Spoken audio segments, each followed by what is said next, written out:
welcome back to the Braw and the Brave with me, Lisa Kennedy, and this week I have Cammy Barnes. Hiya. Hiya, pal. How are you? This is a bit cool, isn't it? Been a minute. I know. So this is what I was thinking. I was like, how are we going to start this? Mind that time. Yes. So I came to your flat Aye. in Glasgow just before the pandemic. So it was literally about 2 weeks before everything shut down. I think you're the last person I spoke to for like 3 months. so sorry about that. So went to Cammy's flat to do the podcast. And there was a wee bit of a mix-up, Cammy. Aye, I had salmon in the oven and all You that. had salmon up, not for me coming. I thought Just we if you're get my dinner reeking made the for me. And you did think I was somebody else, so you were quite reluctant to let me in. Aye, so I had somebody messaging me constantly trying to get me to their podcast, and how do you say this in a nice way? I wasn't very keen on doing it. To put it politely, and then the person didn't have a profile photo, so I didn't know what it was, and then I agreed to do your one, but I kind of forgot I agreed to it, and then when you turned up at the house, I thought you were the one, the person I didn't want no, there. don't let her in. And if it wasn't for my pal Rachel knowing you, which was weird because I didn't know you and Rachel lived together and worked with Rachel, so she opens the door and I'm like, I'm confused, and she's like, it's Lisa, and you're like, Lisa who? I was in the kitchen getting my salmon. Well, I want her out the house. That's not the lassie I want to do a podcast with. She won't stop messaging me. It took a wee bit of convincing to let me in. I'm like, it's me. This will be fine. And it took me like 10 minutes to like actually chill out into it. I was looking, I'm not convinced. That's that weird notice me messaging me. And it worked out good. So I'm so glad that you did let me in. So and awkward. Now you're here. I know, we're here. And like you say, it's been a minute, and in that time you're flying. Look at you with your orange studio. I literally was just about to say the exact same thing about you. Oh my goodness. I mean, I'm not surprised whatsoever. Yeah. Where you are and what you've achieved, because the minute I spoke to you, I mean, I knew obviously from your socials how talented you were, how driven you were, but I think meeting you that day, and obviously we didn't know what was going to happen with COVID and all that, but that day I just came away going like, one, you absolutely deserved any success that you had and were about to get, and also that you were just like a good human and a grafter. So it's all one can do. That? All one can do. All one can do. But you have, and you working really, really hard. And your music is just phenomenal. Oh, thanks. It's just soared, quite rightly so. I'm enjoying it now. It's kind of, I think I found my wee comfy zone, my wee niche. So okay, good. That's nice to hear. So I'm going to take you way back for a bit. Right. So growing up, music's always been a thing. It's music in your house, music in your family. You're playing the bagpipes from a really young age. Aye. My dad was a pipe major in the army, so he had me learning bagpipes as soon as I could walk. Yeah. I honestly can't remember learning them. It's weird. Is that right? I just kind of always done it. Like, wow. It's like Monday, Thursday we go to pipe band. Gosh, I was like learning to walk. You're like, I can't remember that. It's mad. Like you can't remember learning to ride a bike. That's how I feel with bagpipes. Like, wow. And then went to music school as well. Aye, so I got a scholarship for a music school in Aberdeen when I was 12. So I moved to Aberdeen when I was 12. And at that age, where you going, because I'm going to do music? I was obsessed.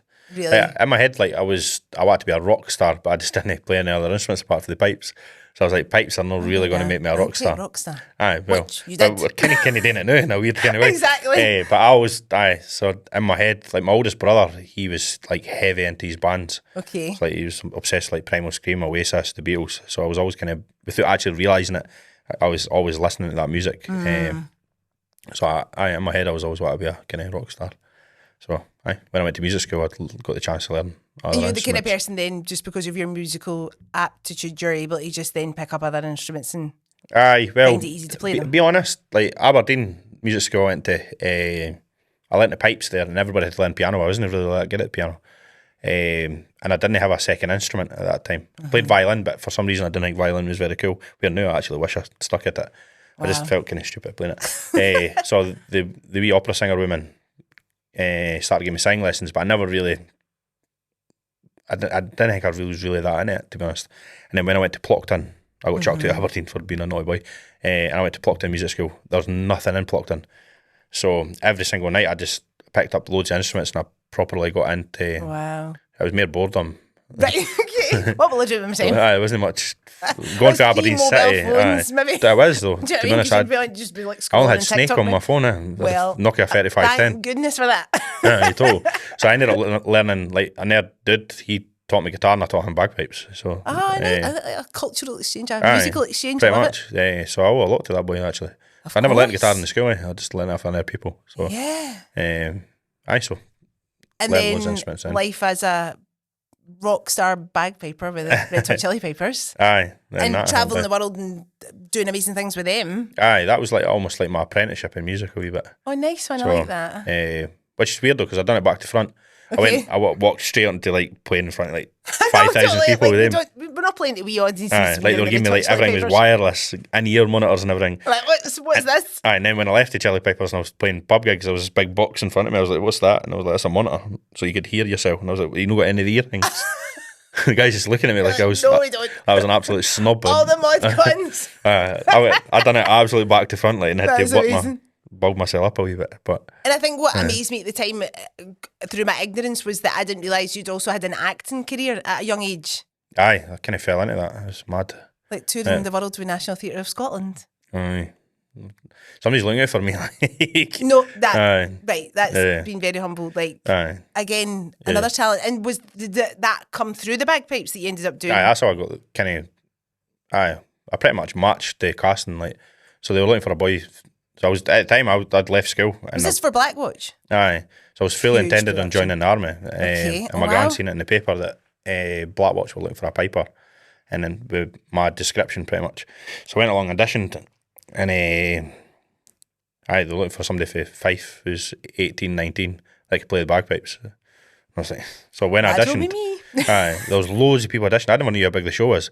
I actually said to the casting director, I was like, you need to tell me the day if I've got the job or I'm joining the army. So, and she's like, I can't tell you today. And I was like, well, I got to go. I'll be going and as I was walking out, she went, Cameron, if I still when wee woman called Ann Henderson, I love her. She's honestly amazing. Yeah. She went, Cameron, if you give me your kilt, I can assure you get the job today. And I was like, you can have my kilt. I've nothing else to wear for the training into Methil, so I need to send it to you. And she was like, deal. And I got a phone call the next day saying I got cast in the show. Wow. And I was going to be touring the world for I ended up doing it for 4 years. Jeez. Oh. So that was life changing. Like that was mad. Of course. But I didn't realise how big a show that was. Huge. Like, I mean, I'd still to this day, I'm just like absolutely gutted that I didn't actually get to see it because same. And I was the only one that wasn't allowed a night off. Really? I was the only one that played the bagpipes. Everybody had understudies. You're like, I want to see this really good show that everybody loves. 460 shows. Is that right? I remember sometimes I was standing on that stage looking around like I could have sworn I was here last night. I've never had deja vu. That's... I had to leave that show in the end. I was like, that is hard. So when they finished, I was like, thank goodness, like I can't. That's a lot. I can't stand on that pool table one more time. Well, and this is the thing about. But I loved that show, man. Everybody that was in that, it was honestly, it was just like a big, huge family. It was amazing. Like. And that's your formative years of like learning how to. But I never studied drama or anything in school, so it was mad how I ended up going in to be an actor. But I wasn't acting; I was just speaking in my own accent. One of the wee boys that was in it, a guy called Scott Fletcher. I said to him before we went out at the SECC in Glasgow, I was like, "Can you tell me how to act, man? I'm pure shite myself." I would swear, sorry. Yeah, absolutely. And he was like, "Can the secret to acting? Then he act." And he said, just say the lines. He said, just say the lines, how you would say it. And that's what I done, and it did me all right. And do you think you bring that same energy and same vibe to performing now in terms of you are yourself I have to on be, stage and the music you put out? Pretty much. Like, I think when I've tried to do stuff that's no me, like, my big thing recently is always, like, I'm pure heavy on the trust your gut thing. Like, so see, like, it's good to take advice from other people, and that's all good and well. Like for a long time, people have been like, "Oh, you should be this, and you should do this music. This is a song. This is style for you." And I just felt like I was always kind of faking it. I wasn't. It isn't me. Yeah. And I think people could see right through it. Where I was doing music that I believed in and music that I love, then you could sell it a lot better because 100%. You're not faking it. Then yeah. I was trying to be like do something I wasn't, and like be a pop star. Like putting out pop music, and it just didn't work. The numbers weren't as good as when I because I've been brought up as like a kind of folk singer and bagpipes, so that kind of goes hand in hand with the kind of country music and folk music are very, very similar. Yeah. The storytelling aspect of it. Absolutely. Yeah, so if I could relate with a song and I believe in it, then that's me then, and I think people relate to it a lot better. But I think I appreciate your honesty, and a lot of people who are in the music industry will as well, because everyone will all have been there at one point where they'll have taken advice on good faith. Aye, it's not necessarily bad advice. No, of course not. It's, sometimes it could work for people, but I didn't think it really worked for me. But you don't, I get the impression it's not about being famous or successful, it's about doing the thing you love and putting out the most authentic. I feel I've already made it. I'm, as a musician, like 5 years ago. In my head, my idea of making it as a musician is I could pay my bills and feed myself and my wee girl every month. Like, if I could do the job I love and make just enough money to survive, then I feel like I've made it as a musician. Like, so I've done that now for like a year and a bit now, so I'm pretty chuffed. So in the time that I've known you, from that first interview in your flat to now, what has changed in terms of your music? Don't know. I think I've just found my lane a wee bit. Like, it's kind of like I was pretty late, I think, starting as a singer, because obviously I'd done Chilli Peppers for so long, but so I didn't really start seriously singing until probably COVID, I think. Your voice is just so unique. Aye, but that's when I really started. Voice. I started putting the TikToks during it. Wow. Is that what it was? Jesus. Aye, and that's when things started maybe changing a tiny wee bit. So did you make a conscious decision to, I'm going to stop doing the Chillis, I'm going to concentrate on a solo career? Aye, so I still remember, like, I woke up the 1st of January that year. All the decisions are making. I'm going to, other We're people say going to the gym. Cammy's like, I'm going to have a solo career. I say the gym thing every year, but I never ever do it. I've not got the mindset for running. I think it's stupid. I'm the same, by the way. Anybody that runs and says they enjoy it is lying. In my head the whole time I'm like, I could be in the house with a pizza watching Devil Wears Prada. This is so the Devil Wears Prada. I love that movie, man. Me too. So yeah, fast. I'm with you. Listen, I've had my annual outing to the gym. Oh, I've got a wee flea. I've had my annual outing to the gym this year, so I'm like, I'll see you next year, pal. Thanks very much. That was lovely. Hated it. Every minute. Total. But I made a total conscious decision myself. I was like, this is terrible, but I was like, I'll never work for anybody ever again. And because I felt like for years I was always working, building cool things for other people. So I said to myself, like, from now on, I'm going to try and start my own business, and I'm going to push music and be my own boss and work for myself.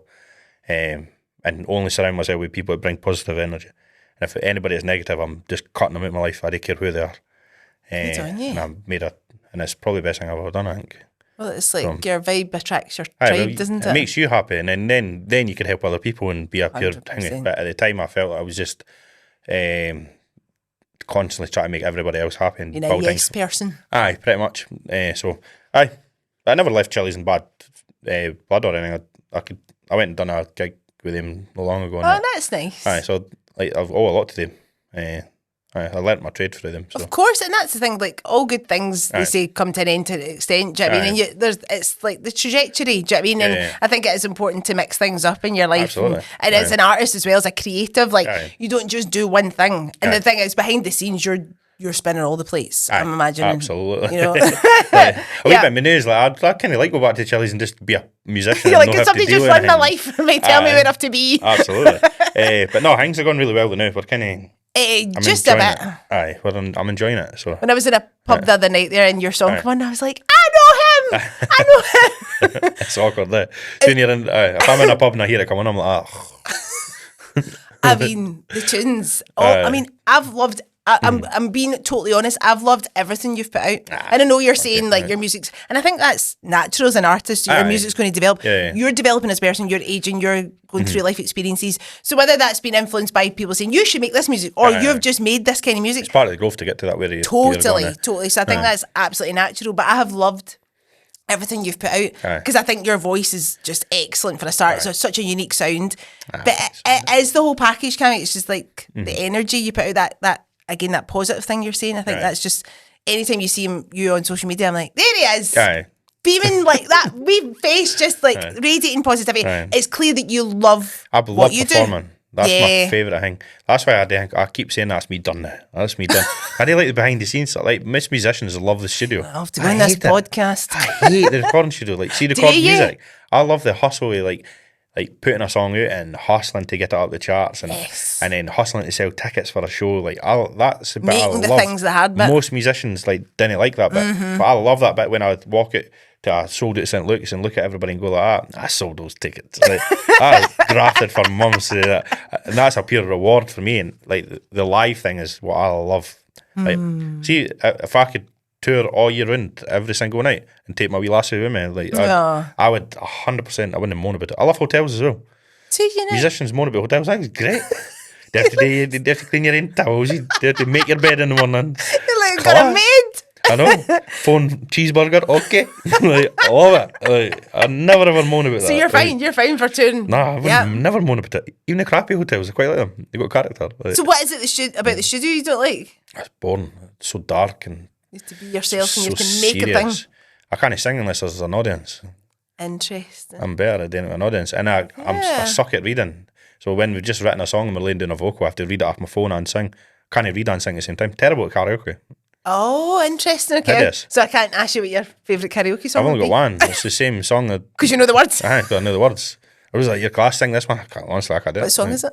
It's always Mr. Brightside. Oh, nice one. Crowd pleaser. Yep. Love it. I heard Cameron Diaz singing it on The Holiday, and ever since then, like the movie The Holiday. I was like, you're on holiday with Cameron Diaz. I'm like, Cammy, what's happening? Cameron, what? That's funny. Like, and talking about studios, literally, you've just built your own studio. Is that so you can basically bring an audience and then you can record easier? Every studio I go in, it's dark. So I've got my own one as bright as anything. I saw your lights had just been installed. I know, it looks amazing. Planes are landing. So bright. So I'm just trying to make one I'm happy in so everybody comes to me. That's nice, I love that.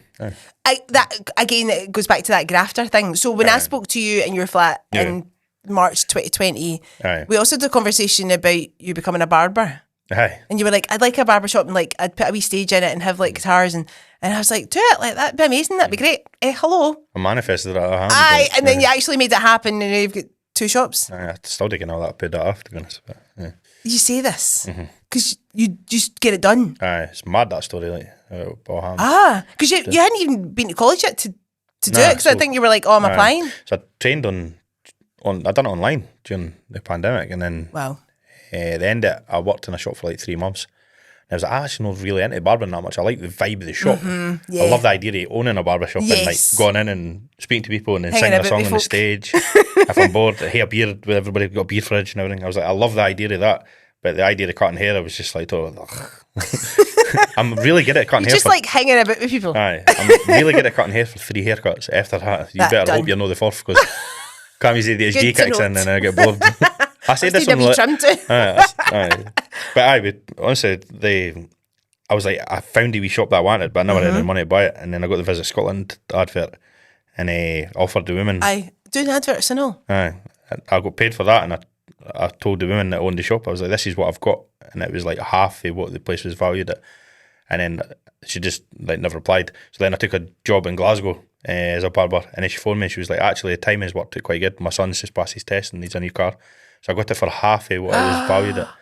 And I had to borrow money off my dad I never knew you had to pay lawyers to get over the line. I never bought anything before. So then I was in debt £500 to my dad. So I had no money to renovate it, you know. So but we hustled and we got it over the line.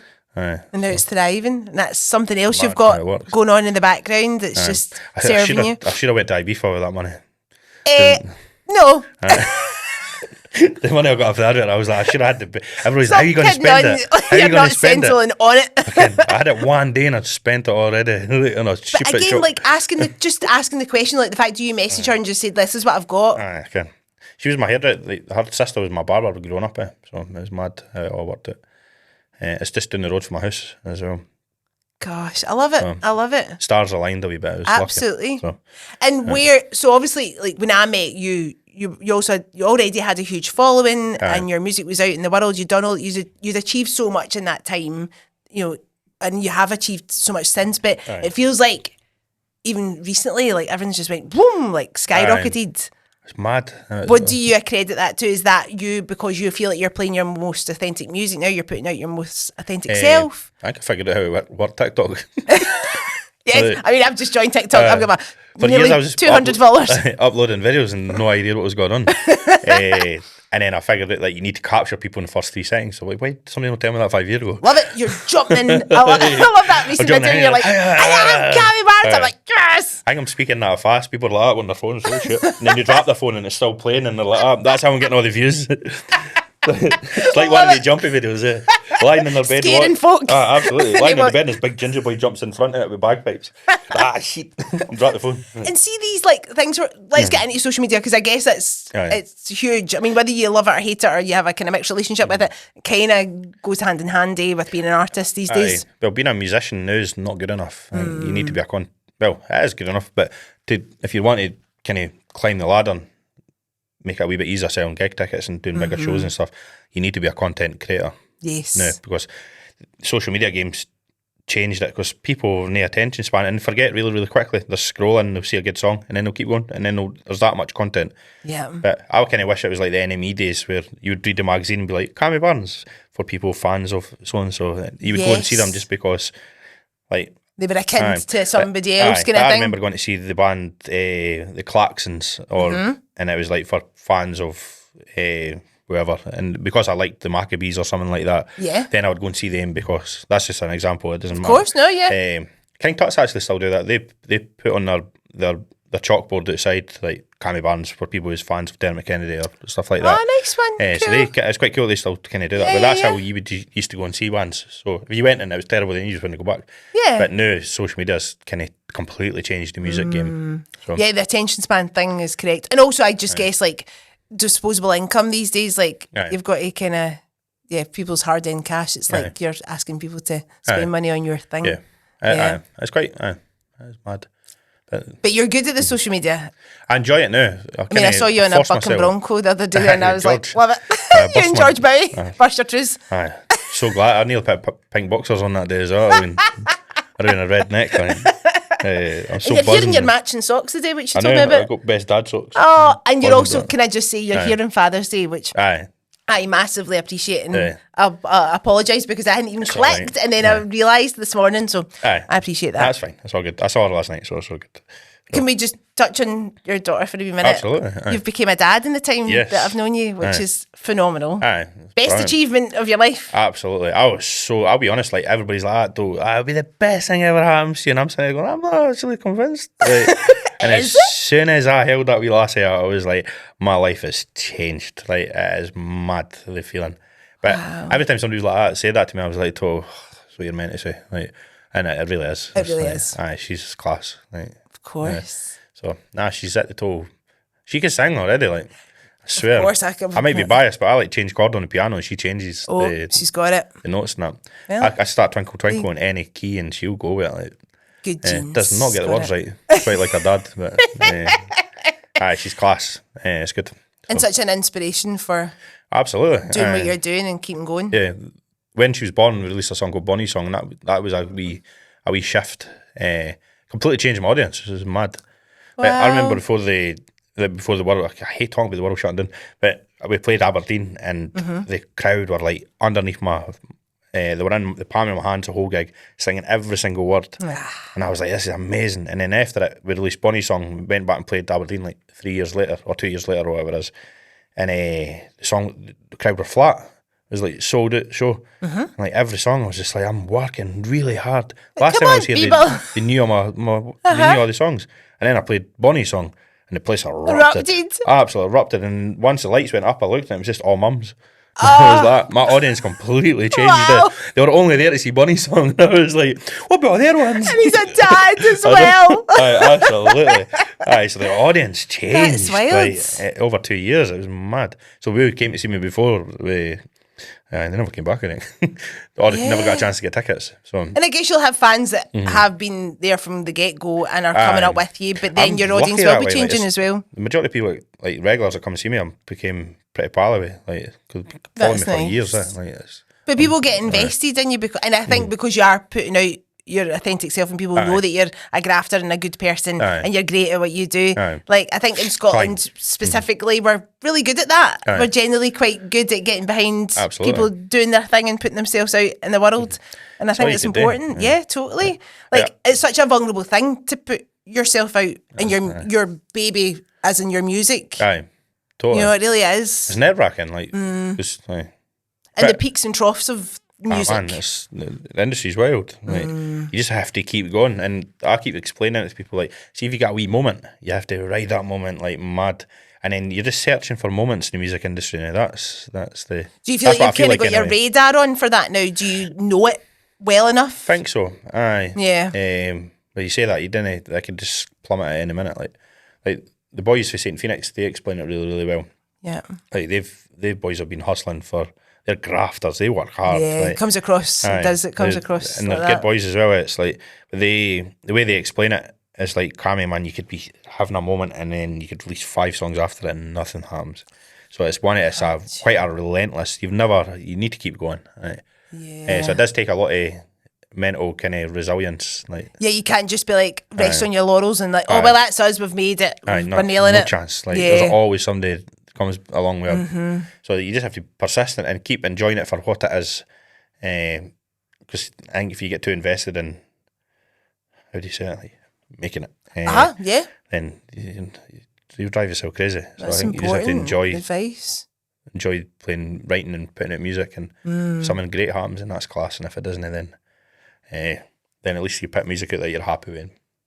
Chuffed with, correct. No, it does perfect sense. Right. That's my mindset now, anyway. So, well, that's good. Yeah, because I guess it's like protecting yourself as well, because it's that vulnerable thing about putting yourself out in the world and like hustling, and it's hard going, and like there probably is loads of moments you're like, I'm not doing this anymore, like you say. So it is just having that kind of almost like rules for yourself. Yeah, totally. To protect yourself. So when it's good, great. Yep. And people are saying yes, and everybody's saying lovely things, but also when it's not so great and like the phone's not ringing kind of thing. You know? It's quite a lonely wee business, the music industry. So, yeah, because you're the person that has to go in the studio and write the songs. Absolutely. Well, you're kind of, a wee bit. Yeah. What is your like writing process like? What is your creative process? Just depends, to be honest. I've kind of found a guy I really like writing with now. 10 minutes from my house. Never even knew. A boy called Davey Horn. Okay. He's a great name. That's a good name. He's like the coolest dude ever. He's got hair like you, actually. He's got amazing hair. Yes, cool. Amazing I've even met him. Yes, cool. I'll show you a photo once I'm done. You can search him on Instagram. Davey Horn, he's the best musician you ever hear in your life. So I found a kind of cool vibe writing with him. Nice one. We're completely polar opposites, but very, very similar in the same sense. Interesting. So we're smashing out songs every week now, so I feel, and it could be about anything. I was saying to the guy before I came in here, I was like, I pure love chick flicks. Yes. Like, see films that just make you feel good at the end.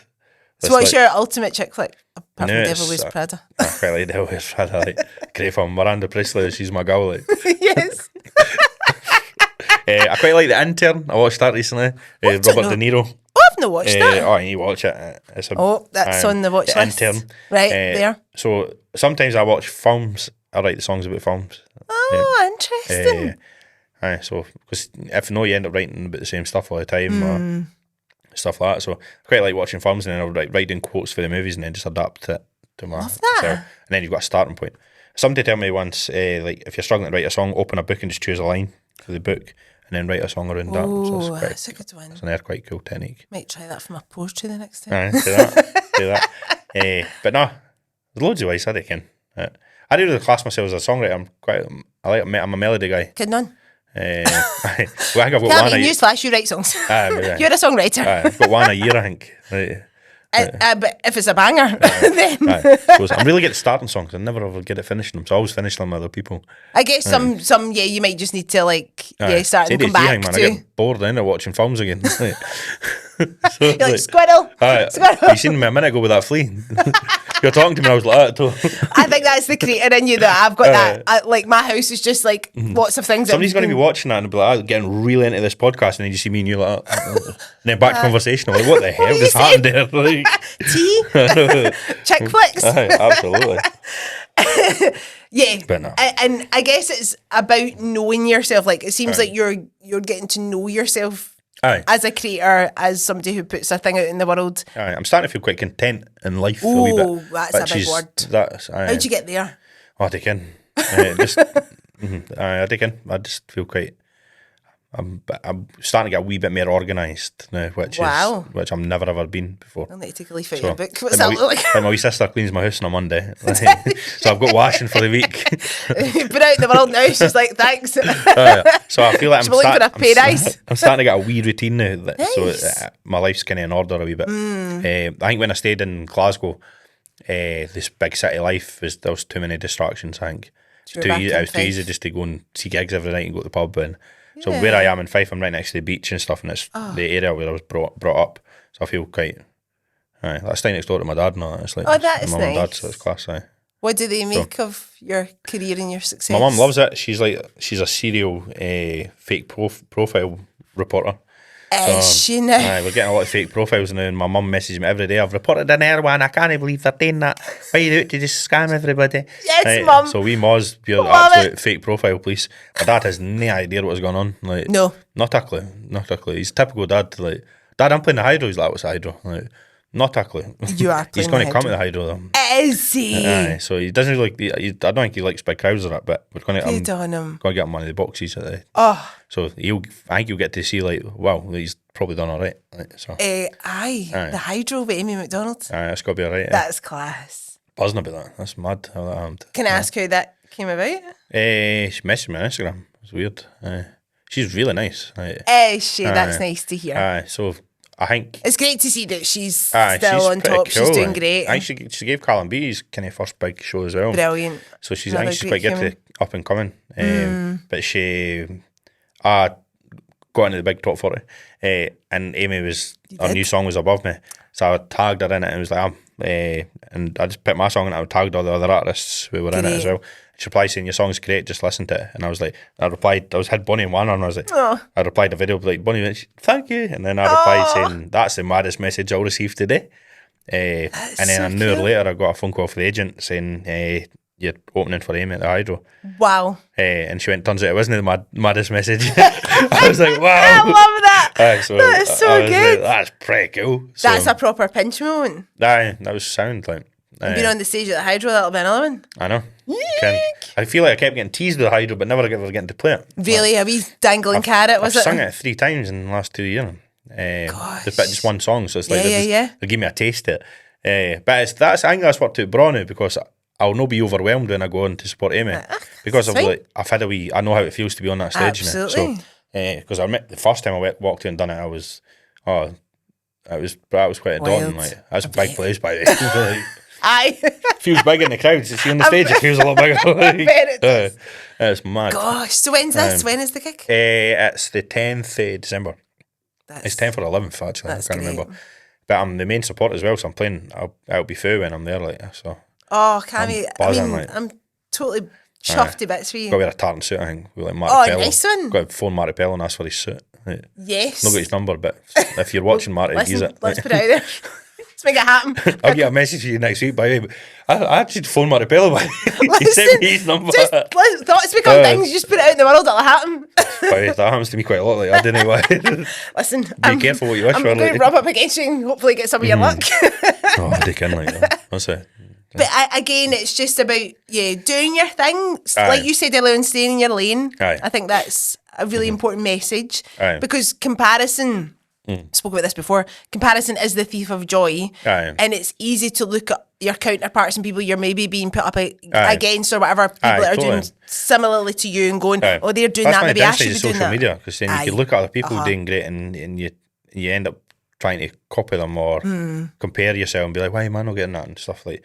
I think you just do your own thing and and some things will work out and some things don't, but I guess it's like taking a learning from it all, like what lesson can be learned. Do you know what I mean? Like you've done like the whole reality TV, like the TV competition stuff, and all that stuff is just part of the story. Absolutely, that's how I see it. Like I'd see social media by now. I go on and I post a video, and I didn't actually scroll that much anymore. Do you not? No, I think I'll post what I need to post and then I'll just come off it. I toured with Nathan Evans in I met him, he was a lovely guy as well. Sound. Great boy, man. Great life. I think he's the hardest worker. Is that right? Like, people do see what goes behind the scenes, but he's got a good, his mindset kind of changed my mindset a wee bit. So when we were in Germany, I got up for breakfast and sat in the hotel room, and before he went for breakfast, he'd already been out for a run and made 2 TikToks. Came for breakfast. Me and St. Phoenix boys went back to our rooms. He went back out, filmed me TikToks. We got on the bus, went to the next gig. On the way to the next gig, he was editing videos. And I was like, how do you do this? His drive. He says every time he posts a video, it doesn't matter if it gets 200 or 2 million views. He said, if it's 200, it's still 200 more than I woke up with this morning. That's his mindset. It's that consistency, isn't it? I used to get worried if it's only got 50 likes, like other musicians are going to see that, or other promoters, and they're not going to book me. It's like it's persistence mindset where it's just like, so now I just, sometimes the algorithm works for you and sometimes it doesn't. Totally. And that's, so he kind of changed my mindset a wee bit, where I was just like that. And I didn't take it myself too seriously either. People think it's cheesy, then it's only cheesy until it gets 2 million views and then they're all trying to copy him. So exactly. That's right. And that's what happened to Whiskey Row. We were told, it's quite cheesy, man, you shouldn't be doing that. Right. It's not cheesy now. And it's got a million streams. Like, exactly. So that's it. Bash. Mic drop. Next week when I get 50 views, I'm like, totally humble again. Don't you dare. And you just, that's it. It's like literally eyeing the prize, stay in your lane, do your thing. And like you are a fun person. You are funny. You like having a laugh. The older I'm getting, I'm not so funny now. Like pure love and dad jokes and that now, like total heavy one. So you see, me and George went and filmed something with horses last week. So if anybody can, George Bowie done a remix of my song Whiskey Row, and we went and filmed on horses at Ingolston. Never been on a horse before. You've never been on a horse? I saw this. I was like, oh. How many times you cracked a joke? Why you long? Like what was it? Why you horsing around? Why you long face? And the first time I kind of chuckled, and then Cassie was like, "George, you've cracked that 6 times now." And he thinks it's hilarious. And I was like, I'm glad it's. And every time he said that, I was a bit buckled. I was like, so I am falling into that category where I think I did go out as much anymore as my partner's shite. Bonnie be like, Dad, stop it. That's funny. Like, so surely there's not a bucket list as such of like, I would like to achieve that. I mean, was the hydro in there? No, actually wasn't it? Do you just now go, I'm just going to make music and I'm just going to have a nice time and I'm just going to say yes to things that feel right? I think I've got 2 bucket list gigs left that I want to do. And it's been, the moment I started singing, I went and seen, the first time I went to the Barlands was I went and seen Fatherson. And which is mad because now the boys are in my band, which is, they were like my heroes. I would never tell them that, but like, like Ross was like my hero growing up as a singer and songwriter was class. So when I seen them, I was like, this is the best venue in the world. No, I don't think anything touches the Barlands. I mean that, like, so my goal is to headline and sell at the Barlands. And then I want to play the Opera in Nashville. Yeah. So they tour, they're my, I want to do that in the next 2 years. So, that's it. And then if I get them, I'm done. Don't say that. I'm going to cut hair in the shop and just tell everybody, like, back in the day when I played the Barlands. that wee chubby guy at the end of the bar, like, he's been telling people for the last 10 years that he played the Barlands. Nobody believes him. Who is that guy? Changing them to Cameroni Barnett big time. Listen, you telling me those 2 venues, that's happening. I hope so. That's happening. Of course it is. I'm going to work hard to make it happen. Like, I don't think we're that far. I actually don't think we're that far away from the Barlands now. But I reckon we'll maybe get it. Love it. So, Cammy, you're like, I mean, I say, I sit here and you have done in the kitchen table 200 and odd episodes. Everybody I speak to, there's an element of inspiration that I get from speaking to somebody who's just doing the thing that they love. Like it's about people and their passions. That's what the podcast is about. I do find you hugely inspiring and have done from I met you because you, again, it's the genuineness that comes across. You love what you do what you love, you're making it happen, and you're having a nice time along the way, and that's all you can ask for in life. Like, hello, we're here doing this. Like, who would have thought? You're in who would have thunk? I know, totally. Up Next Studios have made it all happen. Me and Rachel's table that you done the last one on wasn't even ours. Was it not now? We've moved up the world. It's classy. I still remember you had your wee plug-in mic and all that. Look at these bad boys. I know, totally. Matching mics, the mugs and everything. I'm telling you, listen. Only the best for Cammy Barnes. Yeah. Listen, what I'm interested in, and I meant to watch the episode or listen to the episode to see what you said the last time, but as it's called The Braw and the Brave. And you did say the word Braw earlier on, which I very much appreciated. I say all the time. And I love Bonnie's name, obviously, being a Scots word. Do you have a Scots word or phrase today that is your favourite? Do it again. Do it again. What's the one now? Dad always says Corrie Wicket. No, it's a Corrie Wicket. Oh, I don't know that one. Is it Corrie Wicket? This might be a first for the Braw and the Brave. Brain's mushy. I quite like dobber. Oh, Right. yeah. What does that mean? Hopefully that's not offensive. I'm sorry. I don't know. Like, it's a high thing. Everybody's like, you're a dobber. It means you're a numpty. A numpty. A numpty's a good one. Right. I do like. I noticed yesterday, I went and seen a band yesterday in Fife, and everybody was saying Barry, and I've not heard that in years. Like, that's Barry. Like, that means that's good. I was like, every time somebody said it, I was like, and I'm a pure Scottish person like that. Every time I said it, I was like, shut up. You don't like it? Who's Barry? Who's this guy Barry? I don't actually think anyone said. I knew that it meant good. Saying it, like, everybody was saying it as well. Had a Stone Island jacket on, so maybe it comes with the Stone Island jacket. Maybe it's the N word right now. As soon as you zip it up, it's like Barry. I'm going to have all the football casuals after me. God.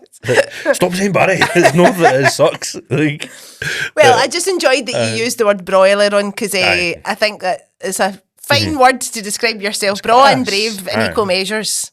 Like it. I like it. I really appreciate you being here. Well, thanks for having me. And I'm just looking forward to seeing you Come continue to soar. I'll sort you tickets. So. Thanks, pal. Yes. Give me nice to know people in high places doing great things. Cammy Barnes. Yes. What a joy. Thank you so much. Hope that's all right. Just keep being you. That's all you can be. I'll try. Everyone else is taken. Just be you. And on that note, thank you so much for joining us here on the Braw and the Brave once again. If you are enjoying what we're doing here, please be sure to follow the socials and please get onto Patreon. You might even get a mug. Look at this, like merch and everything. But until next time, thank you so much for joining us on the Braw and the Brave. Bye for now. You're good at that. Thanks so much.